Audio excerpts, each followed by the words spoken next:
I arrived at my granddaughter Madison's birthday party holding a small gift I had wrapped myself. The brownstone on Manhattan's Upper West Side was filled with elegant white orchids, soft jazz, servers, and black vests. I hadn't been invited. As much as I had been expected, that subtle difference had been growing louder over the years. "Grandma Elaine is here," my son David announced to the room without looking up from his phone. The way he said it, as if the weather had shifted.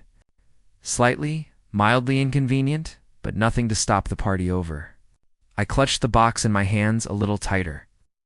Inside were two handmade dolls, one of Madison in a wedding gown, the other of her fiancé, Chase, in a tuxedo.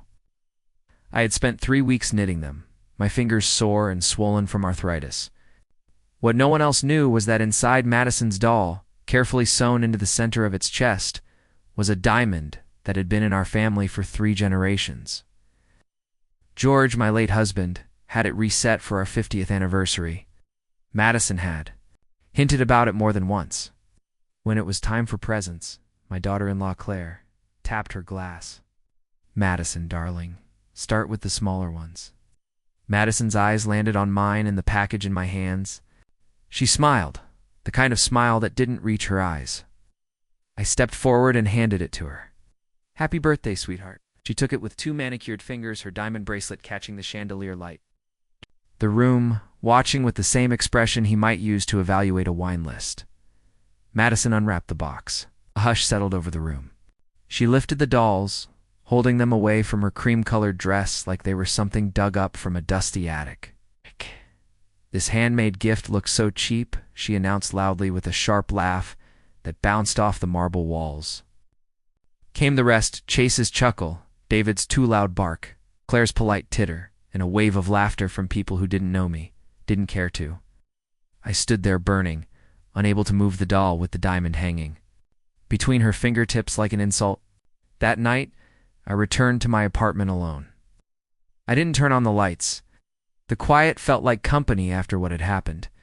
I sat in front of my laptop and opened my email. The subject line read, "Final venue confirmation, Whitmore Beach. House." Attached were contracts from the wedding planner, florists, and caterers, all requiring my signature and payment. The venue listed my beloved home in East Hampton, the same house George and I had bought 4 decades ago, the place where we spent our summers, raised our children, and where I had scattered his ashes beneath the cherry tree overlooking the sea. Madison's message was short. "We've already sent out the invitations. Renovations start next month. Your old furniture will need to go." It's not a question, not a request, a declaration. My hand trembled as I closed the laptop. I glanced at the keys to the beach house still resting on the nightstand. Hey, God. George's initials were engraved into the brass curving. My chest ached, not from the humiliation of earlier, but from this cruel clarity. They didn't just want to use the house, they wanted to erase me from it. The next morning I received a message from David. "Mom, Claire found a great retirement. Community in Connecticut. We scheduled a visit next week just to look." I deleted it without replying. From my bedroom window, I could see the Manhattan skyline glinting in the morning sun. How many decisions had been made in those towers? That shaped people's lives without their consent? Was I just another person to be managed? I didn't know where the thought came from, but I stood up, grabbed my purse and the beach house keys, and left without brushing my hair. The drive to East Hampton took longer than usual.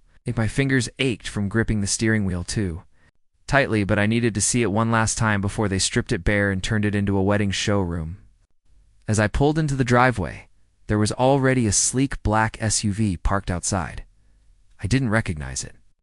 I stepped out, my legs trembling, not with age, but with something else.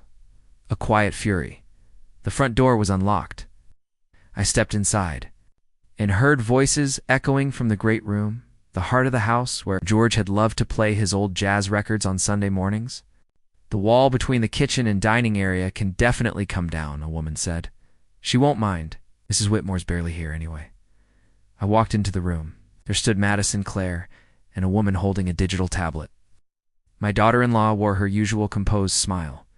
Madison, perched on the edge of the counter, looked like she owned the place.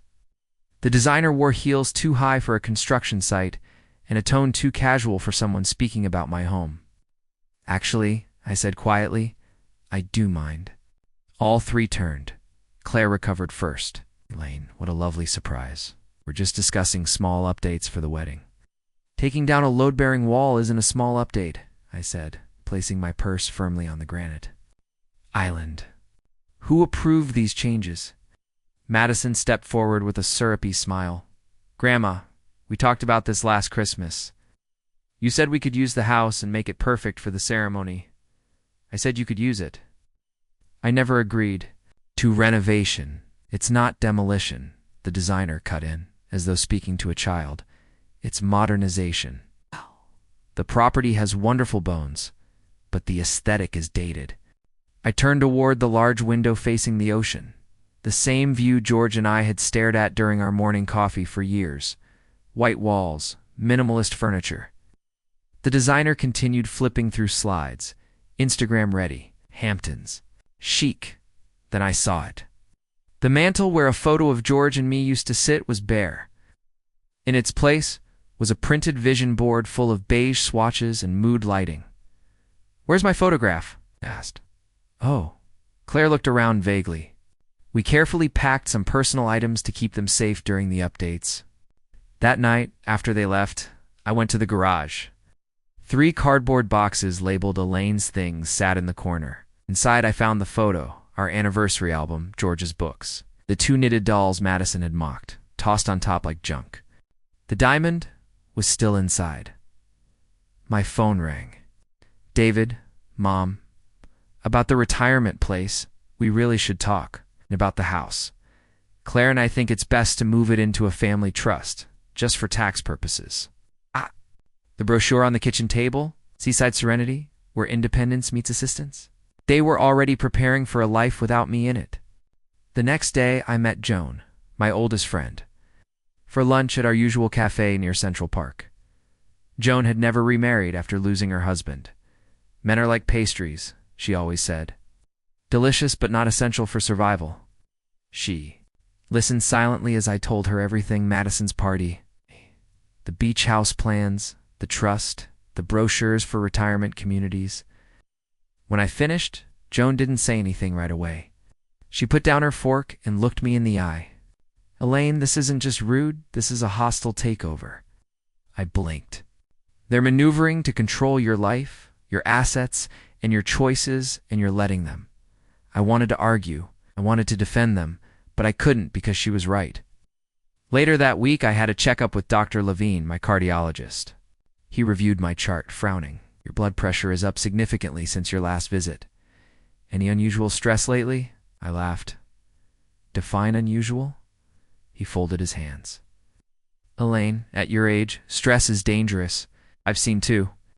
Many patients land in the hospital after family conflicts. It's not just unpleasant, it can be fatal." His words sat with me like a weight. I'd survived breast cancer. I'd survived George's death. I'd survived raising a family. Through decades of change, was I really going to let a group of spoiled relatives be the thing that took me down? On the way home, I walked past a small neighborhood bank, the same one where George and I had kept our safe deposit box. I hadn't been inside in years. Inside the box, everything was still there. Our marriage license, birth certificates, George's rare coin collection, and documents the rest of the family didn't know existed. Insurance policies, account passwords, and the original deed to the beach house. That evening, my grandson Tyler called. "Grandma, are you okay? You left the party kind of suddenly?" I assured him I was fine. He hesitated. "I think they're in trouble financially." My grip on the phone tightened. As we spoke, I logged into my bank account. 3 failed. Login attempts had been made in the past week from an unrecognized device. So this wasn't just about the house or a wedding or even appearances. This was about desperation dressed up as family concern. I'd been on the defensive for too long. It was time to stop reacting and start responding. The next morning, I called George's old friend Marcus Aldridge, an estate attorney known for his discretion. We hadn't spoken in years, but when he heard my voice, he said, "Elaine, what's wrong?" We met that afternoon at a quiet cafe tucked away from the busy avenues. Marcus looked older, with more gray in his beard, but his eyes were still sharp. I laid it all out for him: the party, the house, the trust proposal, the financial red flags Tyler had uncovered, the attempted account login. "They're in deep trouble," he said. "Second mortgage, credit card debt, failed investments. If you don't act fast, Elaine, they'll try to force decisions that serve them, not you." "What do I do?" "First, secure your account. Second, confirm that all properties remain in your name alone. Third," he hesitated, then leaned forward, "about the wedding. Do you still want to host it?" I thought of the photo frame replaced with a mood board, of the assumptions that I would pay, accommodate, disappear. "No, I want to sell the house." He looked at me surprised, then nodded. "That's a definitive choice, but you'll need to move fast and quietly." That evening I called Daniel Carter, a private real estate agent Marcus recommended.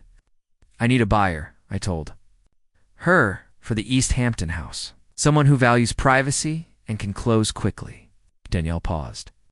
"That's a prime property, Mrs. Whitmore. But most beachfront listings take months." "This one won't," I said. "Not if we keep it off-market and discreet." She agreed to scout options and promised to call within a week.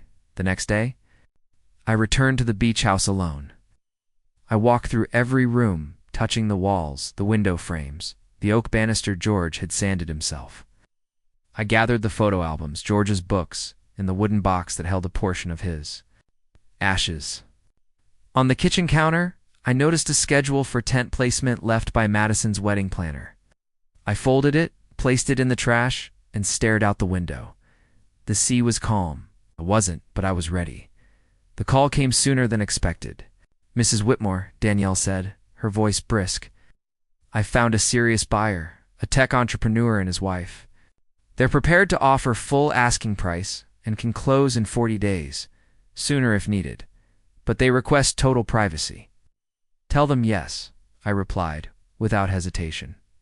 We scheduled professional photos for the listing, but only after I had time to clear out anything personal. That evening, I packed late into the night. The house was quiet, filled only with the sound of tape pulling and cardboard flaps folding shut. I left behind the deck where Madison had already chosen her fabric swatches and paint samples taped to my bedroom wall like they belonged there. I took only what mattered: George's ashes, our anniversary albums, the photograph from the mantel, the dolls. As I was locking the front door, headlights approached.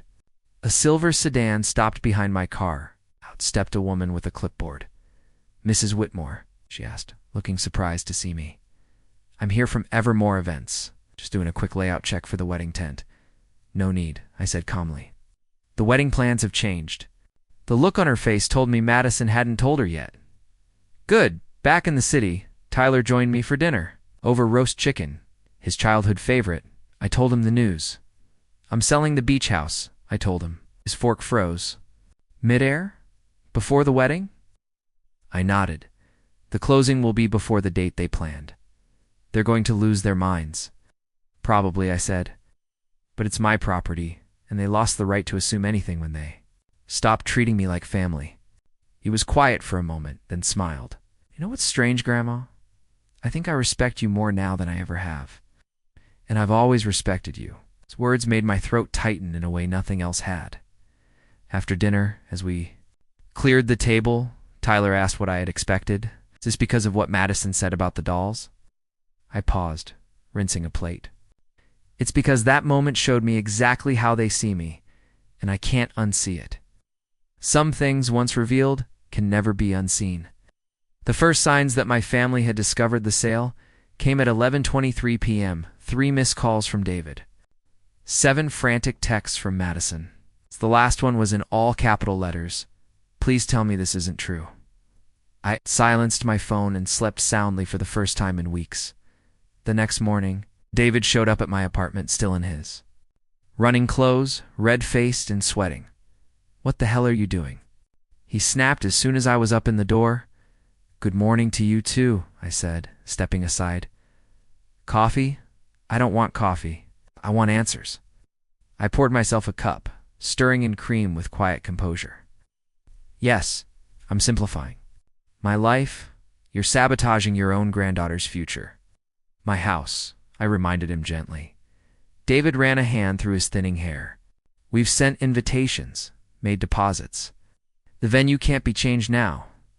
Then I suggest you start looking for alternatives. He stared at me, disbelief simmering into rage. This is because of that party, isn't it? What Madison said? She was joking. Mom, you're overreacting. I looked at him over my coffee cup, seeing clearly now what I hadn't wanted to see for years. This isn't about one comment. David, it's about years of behavior, yours included. What are you talking about? Brochures for retirement homes. The meetings with financial advisors I wasn't invited to. The attempts to access my accounts. He opened his mouth to deny it, then closed it again.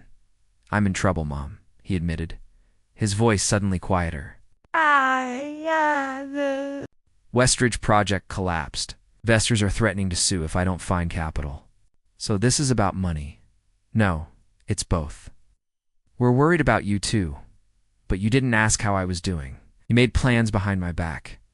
That's not concern. That's control. He looked away. The house closes in 5 weeks, I said, and the money will go into new accounts, ones you won't be able to touch.